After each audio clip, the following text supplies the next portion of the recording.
Salutations à toi, qui que tu sois. T'es peut-être pas au courant, mais j'en ai une bonne à te raconter. Approche.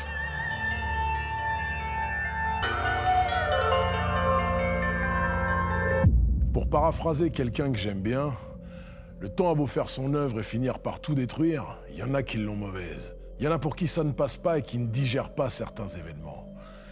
Je vais vous expliquer comment Riyad, le mauvais génie du jour, avec opiniâtreté et abnégation, sa fierté ravalée et tout ce qu'il a gardé en lui pendant longtemps, comment tout ceci est ressorti du fond de sa rancœur intestine, pour noyer les autres dans sa vengeance.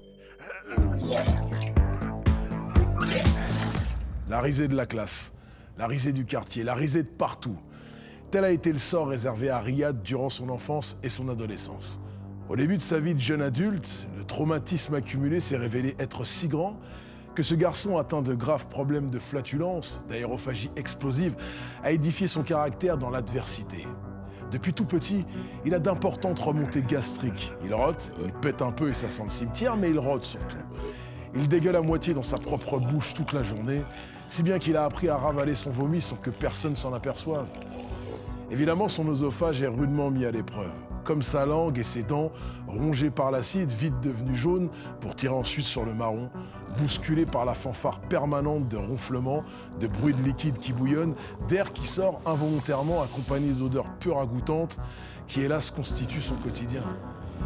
Après être passé pour le dernier des derniers durant les 18 premières années de sa vie, surtout auprès de la gente féminine et en particulier dans cette période bien spéciale de bloubi-boulga hormonale et psychologique qu'est l'adolescence, entre déception, répression de ses instincts, exploration forcée des angles peu éclairés de sa psyché, Riyad a eu un blast. Il a eu comme un blast, il s'est trouvé, encaissant les coups sans relâche, mais loin de se laisser abattre au fond de son ego, il a conservé sa rage bien au chaud dans sa poitrine.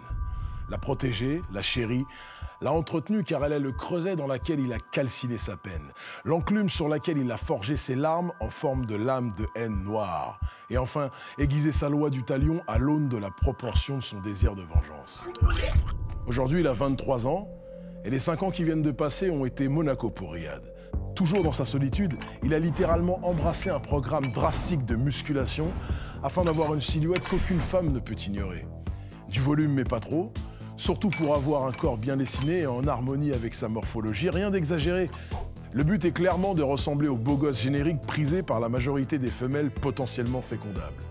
Bien sûr, pour mener à bien une telle entreprise, il a recours à des moyens spéciaux. Et c'est ainsi qu'il fait régulièrement des cures de stéroïdes anabolisants, avec les risques que ça comporte de jouer aux apprentis sorciers sur soi, lorsque tout ça n'est pas cadré par un savoir médical précis. Mais pour Riyad, la fin justifie les moyens. Il veut séduire, il veut avoir entre les bras celles de l'espèce qui ont détruit chaque centimètre carré du peu de confiance et d'estime de soi qu'il a malgré tout réussi à conserver dans cette vie d'humiliation. Jusqu'à il n'y a pas si longtemps au final. Et ça, quitte à plonger son histoire dans le poison d'un obscur dessein. Les piqûres de produits sont donc là pour aider à atteindre son objectif. Et alliés au sport intensément pratiqué, les résultats ne tardent pas à mathématiquement se constater sur son aspect général. Faut dire que le gars part de loin. Tu te rends bien compte que pour prendre de la masse lorsqu'on est accablé de problèmes de digestion comme les siens, c'est la croix et la bannière pour assimiler la protéine, c'est pas gagné. Il était a priori destiné à rester Kakoshim sans ses coups de pouce injectables. Mais ces cures d'anabo ont également eu un effet secondaire étonnant sur lui. C'est la loterie, ces machins-là. Tu perds ou tu gagnes. Et il a été agréablement surpris de constater qu'à chaque cure, si ses renvois, ses rots, ses gaz et la lave que son estomac contient sont toujours là, il a désormais une sorte de contrôle supplémentaire sur son malheur. Sur tout ça, ça se régule finalement et le prend moins en traître. Il est davantage maître de son vomi. Pour Riyad, c'est une victoire. On a les victoires qu'on peut. Son corps construit, sa malédiction domptée, il se sent prêt. Ça aurait pu, ou dû, le nimber de positivité et lui offrir une perspective souriante pour éclairer son existence, l'entrevue d'une embellie. Mais ce mec a vraiment un mental singulier et reste focus sur son idée de séduction-vengeance dantesque, en tout cas digne d'Edmond Dantès. Il attend que l'été débarque et file dans la ville balnéaire la plus fréquentée du moment, là où la hype a fait son lit et où il sait qu'il trouvera les proies qu'il recherche. Beaucoup d'agitation, de population, de fêtes, de boîtes et d'étudiantes en mode folie de fin d'année scolaire, prête à décompresser dans l'excès. Et ça ne loupe pas. Dès sa première sortie, il écume les lieux où les filles s'éclatent. Riyad est là, avec son petit look à la mode, pile dans le ton, son corps athlétique. Il a même appris à danser par Internet pour être opérationnel et serré efficacement. Rapidement, il est maté, envisagé, et il chope celle avec qui il n'est nul besoin de disserter sur la condition humaine pour leur plaire. De simples petites contractions d'abdos en rythme sous les lampes noires représentent des arguments suffisants pour les attirer. Mais attention, son cahier des charges est précis. Il faut qu'elle soit jolie, un peu arrogante, pain bêche, et qu'elle ne soit pas ivre-morte, surtout pas, et même au contraire. Il les veut un maximum conscientes pour qu'elles réalisent la situation lorsqu'il va leur tomber dessus.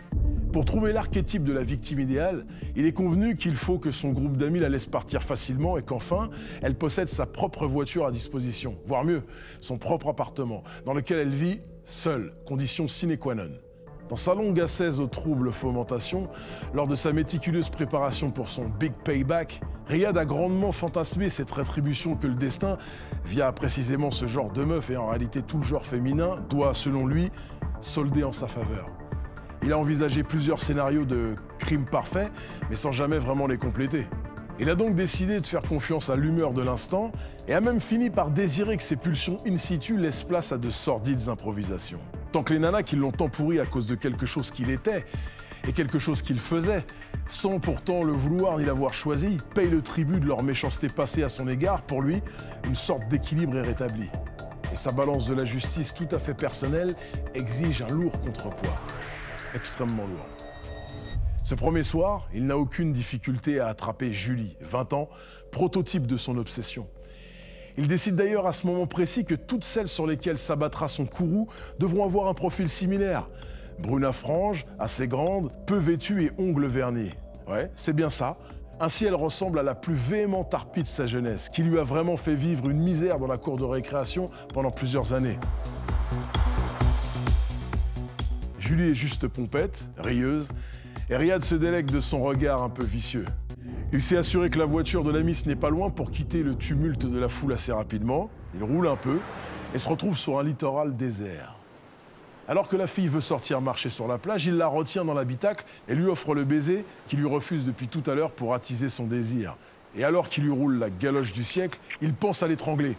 Ses mains montent doucement des hanches au cou de la belle, mais Riyad sent soudain son estomac et ses intestins se serrer fort. Émotion du moment tant attendu, torsion des boyaux chroniques chez lui, tout s'emballe et il sent tout à coup poindre un refoulement gastrique puissant alors que les langues s'entremêlent et se caressent.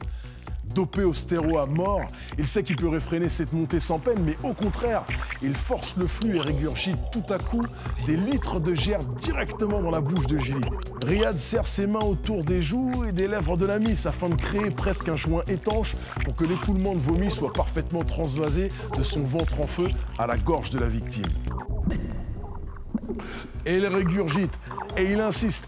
Et il se contracte pour tout lâcher en elle, la forçant à rester collée à sa pompe immonde qui injecte sa béquée mortelle dans son frêle et jeune corps. Elle se débat en vain jusqu'à perdre connaissance noyée dans le dégueulis et tombe raide. Riyad est soufflé. Comme après un orgasme, il reste là, pantois, les yeux dans le vide avec un sourire dégoulinant. Il a enfin trouvé le sceau de sa vengeance, ironique et sensé, et s'enivre dans la sensation d'être arrivé à son but tant convoité.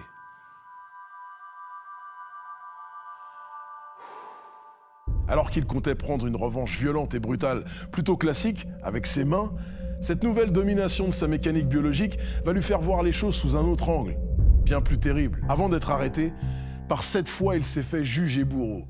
Son modus operandi en forme de trompe-l'œil, dans lequel il laissait en réalité sa parfaite empreinte dissimulée dans le désordre organique des autres, parce qu'en vrai, rien ne ressemble plus à un dégueulis qu'un autre dégueulis, aura causé sa perte, avec fracas. Malgré le soin qu'il apportait à maquiller chacun de ses meurtres en simulacre de beuverie fatale, la répétition des faits, le profil des victimes et les analyses de la police vont les aiguiller vers la piste du tueur en série, jusqu'à ce que soit mis en place un piège impliquant une infiltrée au physique correspondant. Irrésistible à pas pour Riyad qui se fera interpeller de façon musclée alors qu'il passait à l'acte. Cette affaire a laissé un arrière-goût amer et acide dans la mémoire judiciaire.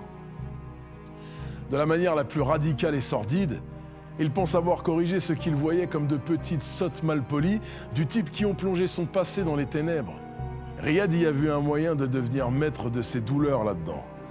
En focalisant son délire sur celle qu'il a érigée au rang de démon, Il a donc eu la prétention de choisir ses diables et a voulu leur faire la leçon, leur apprendre sa politesse bien à lui. Première règle, si c'est pour mal parler, silence. On ne parle pas la bouche pleine. Alors il leur a rempli pour qu'elles ne puissent plus rien dire, à jamais. Et la sombre gangue poisseuse continue de couler en satisfaisant l'esprit de l'assassin, même enfermé, pour toujours. Le mal contre le mal reste le mal.